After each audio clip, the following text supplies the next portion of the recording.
I am Michelle Stone, and I am with the Underground Music Collective.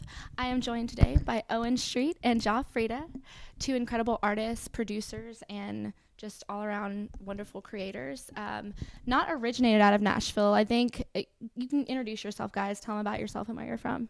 Yeah, I'm Owen Street. I moved here from North Carolina, but I grew up in a handful of other places. But, coming to Nashville, it really does feel like home now at this point. So proud to be a Nashville artist, that's for sure.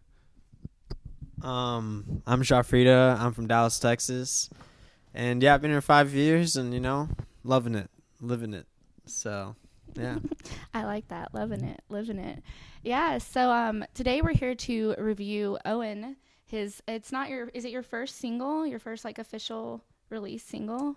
It's not the first, but it's the beginning of a new chapter, I feel like, for sure. So kind of in an essence. Exactly, yeah. You came onto my radar to Ja. I've known Ja for a few years now, and the song is called 1,000.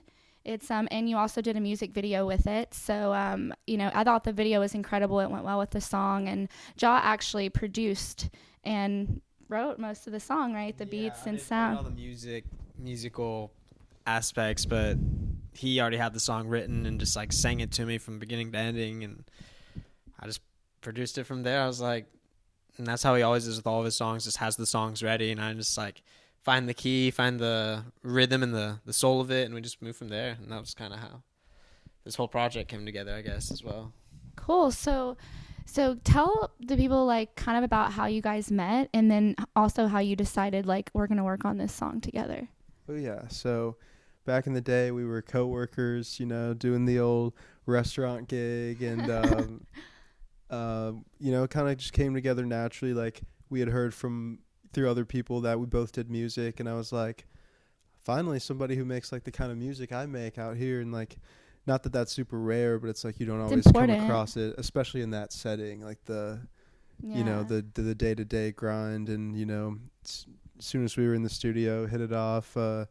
Our other buddy Michael Coast was in there too, and that's also where the little Wapino was born in that moment. But it's we both just since then have gotten out of the restaurant game, and we're we really want to do this. We really want to make this happen, and there's no looking back, especially at this point we've come a lot further than I ever pictured myself going, and it's just the beginning too. So yeah. Yeah. I don't know if you had anything else to add. That pretty much kind of summed it up. Yeah, no, pretty much. Yeah, it's I don't know, I'm sure we can all relate to it. Just my whole life, people tell you that being an artist or being a creative in general is, so unheard of or not feasible when, we're proving to ourselves now that it totally is. So and it's making you happy. It's raising your vibration and making you happy and making everyone else around you happy, which is so important. Absolutely. What inspired the single within itself? I know references of cherry pie and stuff are in there. In the video itself, you're eating fruit, and so I guess we can get into kind of what inspired the video, but what inspired the single at first before you did the video, or were they both kind of cohesive together? Yeah, I always pictured there being a video with 1,000 with that song specifically, just because to me it felt not some kind of crazy epiphany sort of thing, but just an awakening of self, and realizing that a lot of these boundaries that people put between themselves and others, or themselves and who they really are just so pointless, and it's all about just feeling free in connection to yourself and in connection to somebody else. Just the idea of keeping it 1,000 is don't ever let someone tell you that you're being extra or you're being too much. It's you're exactly at the level you need to be. You're not being at. Enough is kind of what I learned, really. When someone says that, when they're you're being too much, it's well, you're not being enough for me. You're not on my level. Exactly. So, Ja, I guess in the same breath of that, that being the inspiration, how did you kind of come in and be this is the beat, this is the vision? How did you have an influence on what inspired it? Yeah, I think that as far as, I don't even, how did we? Were we just like rolling with it and it just came out? Kind of, is that what happened? Yeah. We kind of just like. I think it started with the chords. Yeah, so we started off with, like I said, the way we always work on songs, or his songs specifically, is he already has them written, so he'll just sing it off, and I'll just hear it and be like, okay, we'll find the chords, and in that itself, find the rhythm of the song, I guess. But then I think right after that, we just laid the, it's a classic, like, dance, just like grooving, and then from there, I think we just like kept it groovy, because he's just floating along, and I was just kind of being the backbone of that float. I like that. That's so, a good way to put it. And yeah, and that one came out pretty easily. Yeah. That was an easy sculpture. So this is something that so all artists right now can relate in a very global sense, because we've been going through this mass global pandemic. And it's kind of, it's closed down a lot of venues. It's stopped a lot of people from creating. And everyone can kind of relate to that, and they all have their own story of how it's affected their music. What made you feel kind of coming out right now is the best time to release it, like release the single itself and put it out there for people to hear? Well, I actually initially wanted to have it come out in the fall, just because I felt like the single and then the other songs with the EP felt like a lot of like the kind of similar to seasons changing in my perspective. Just like the idea of like moving from song to song felt like that same kind of like natural transition, and I really wanted it to also kind of align with the EP is called Dahlia, and I wanted it to come out like at the peak of Dahlia season, which is like August, September. It's like oh, really? Is that what they call that? I didn't know that is called Dahlia season. That's just like when they're blooming and everything, and like the Dahlia yeah, that's pretty cool. So that's kind of what inspired the name of the EP that you mentioned, which is what you're gonna release that. When are you releasing that? It's already out. It's released already. Oh, when did you release it? I was February 26th. Oh my God! So this album is kind of, what is that? February, March, April. Is that literally a month? That's almost a little more than a month. It's almost April. Well, today's not April 1st. Tomorrow's April 1st, I believe. So that's wow. What month is it anyway? Yeah. What month is it anyway? Okay, so how many songs can people find on the album? And of course, it's probably on all streaming platforms that you can find. We'll link the stuff below where you can see that. How many songs are on there? It's a little 3-song, really short EP. It's only 3 songs. It's less than 8 minutes in total, and I really wanted it to be that kind of brief, just because I felt like we had dropped a few singles in 2020. Put out 4 songs, and I felt like these last 3 EP songs were kind of like the closing of that story, that whole like saga that we had, and it's all very like floral and all about just like getting in touch with like natural instincts, not even in such a sense of like like the external nature of it, more just like getting in touch with yourself and just like that like internal freedom of sorts, I guess. But it sounds like a transformative thing for you too, that you're kind of with the album release and also making the video and all of that, you're kind of becoming an artist into your own and like discovering more about yourself as you're releasing it and stuff. 100%. Yeah. That's what happened whenever me and him got together. It was like before we started linking up and making music, I really wasn't like taking myself that seriously as an artist. Like I didn't meet anybody out here that really I could sit there with and they believe in what we're doing as much as I do, and that just like it really like sparked more growth than I could have ever pictured. Like I didn't see myself like stepping out of my way to make music, on the surface, but like inside, like underneath it all, I always wanted to do it. Like I didn't see anything else for myself, and you just get beaten down and told that you can't so many times, and I'm just glad that like feeling of surrender was so temporary, because it's like it all comes back to us like tapping into our what we want to see put out into the world, your highest potential. Right. So when I came onto this meeting, I already met Joe. I hadn't met Owen. I didn't really know anything about Owen, his music. I'd only seen the video. I'd only knew he released a single, and it was kind of like a spur of the moment thing almost when I really reached out to them, and I was like, hey, I want to review your single. I really like your single, and I'd love to come meet you guys, like, come meet you and, like, talk to you guys about other projects and stuff. So that kind of happened, and then we scheduled it, and then it just, here we are. But I want to know, who kind of, like, do you have musical influences that influence the single itself that you can say, not that you're going for that sound, but it's a sound that you heard that you're like, I like this vibe, and I want to kind of go with that. So what inspired the sound was, we were working on the project in June, and so, that was at the time Doja Cat's Say So was popping, and we both like just shared the love of that song and the feeling, and driving around outside, windows down, just bumping that. And so when he showed me, or sang to me 1000, we kind of both just loved the way that song made us feel, and so we kind of just ran with that kind of just grooving, that same upbeat energy.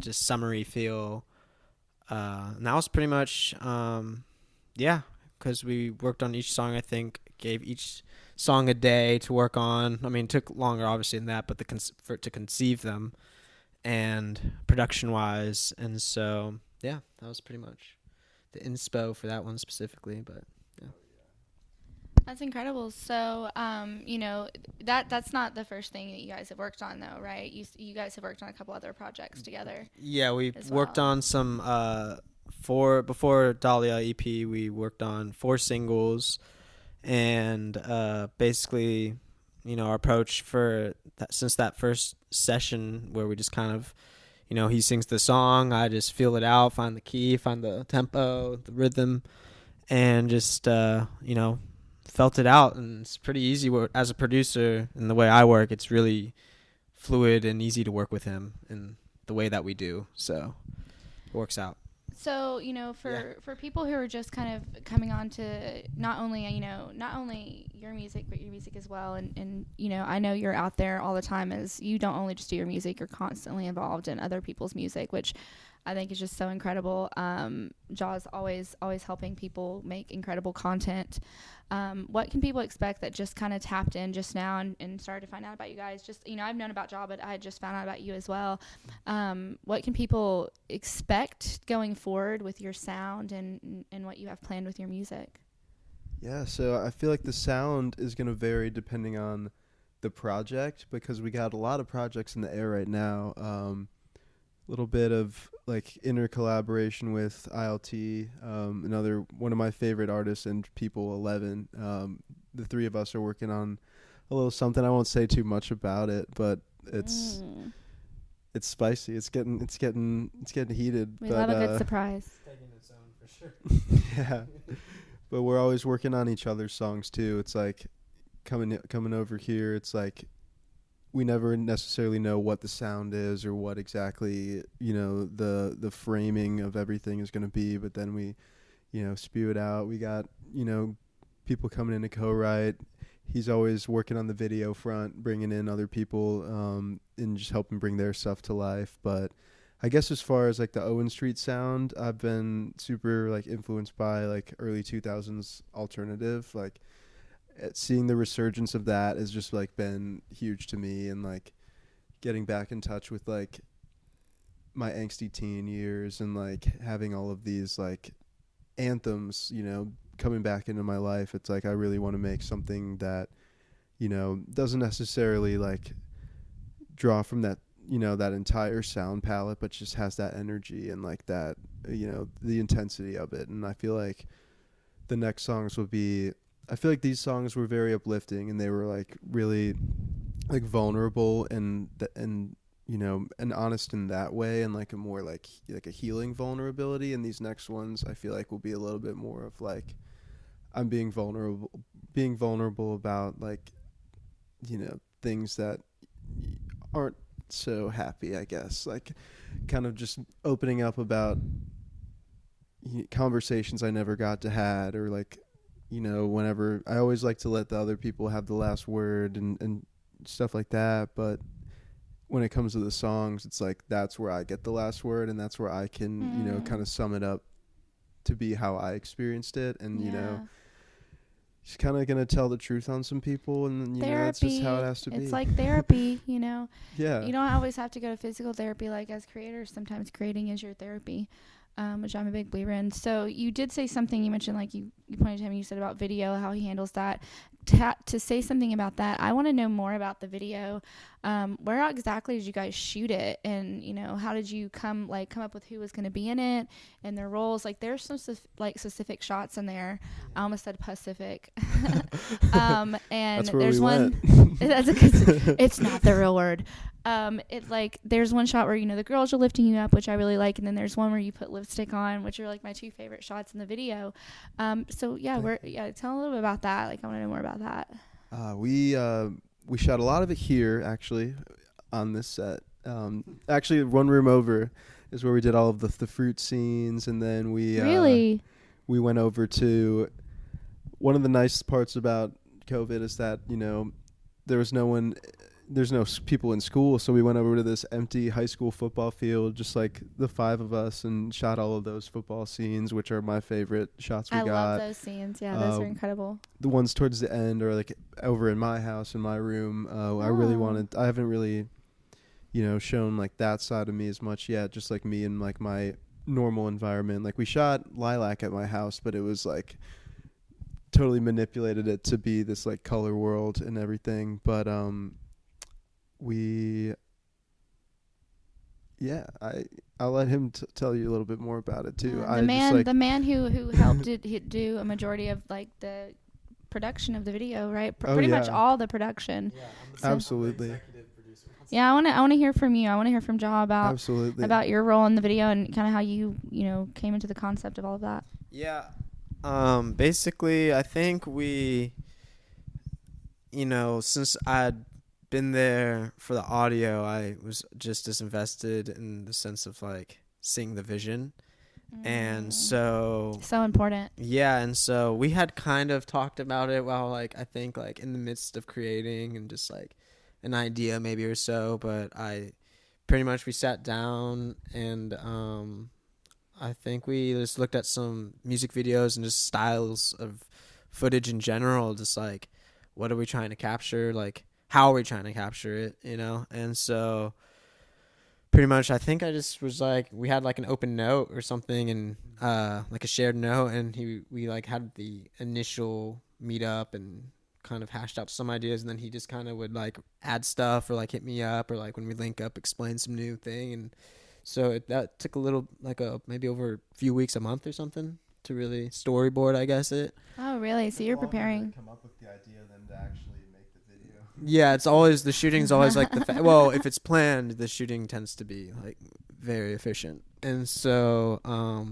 yeah, but we would just be shooting, and there'd be moments like the dance scene that happened under the goalpost. That was something that just like, it's a good one. You know, you're listening to the music and you're just like, hold up, this is already giving me Grease vibes. Let's like go ahead and like do a little number, like even, you know, nothing crazy, but just have a little fun. Like that's the song's fun, you know? And so, but for the most part, we stuck to the storyboard, the blueprint, and just anything else that we felt would feel right, just captured that and threw it in there. And we're both really happy with how it turned out. From beginning, from the audio to the visual, yeah, it was awesome. It's a good time. They're like the video and the song are just, yeah, like I said earlier, like they're one and the same to me, where it's just like that the video is just the song come to life, you know. It's like just adding a sense to it, you know. You get the vision with it, and like I guess like it was just really like one of the best times I've ever had on set. You know, the people that we brought in are like, you know, a lot of our good friends and like frequent collaborators. Yeah, like I could tell there were people, friends, people I've seen before, which is I think incredible in music videos, using your friends. Yeah, shout out Crocodile. That's actually the next video of his to be coming out. Yeah, the creative energy in this room is incredible. Just, you know, every time I'm around Jaw, I feel it's incredibly creative. And obviously you two, like you both are just wonderful creators. You can catch the video on YouTube and the song 1,000 on all streaming platforms. You can also check out Jaw's work. He released a song Peaches and Cream, and a cool video with that as well. That amazing, I think is one of the best videos I've ever seen as well. Yeah, and these two are just creators to watch. We will link their Instagrams below. We'll link the video, everything for you guys to see it in the interview post. But it's been awesome sitting down with you guys. Thank you so much for sitting down, taking time out of your busy schedule, because I know you're so busy creating and doing awesome stuff. And I can't wait to see what more you're going to work on. Maybe working on things with me as well, so keep up with that. Okay, Let's so go. yeah, guys, once again, I'm Michelle Stone with the Underground Music Collective, and this is Owen Street and Joffrida, and I hope you guys have a great day and create something beautiful yourself.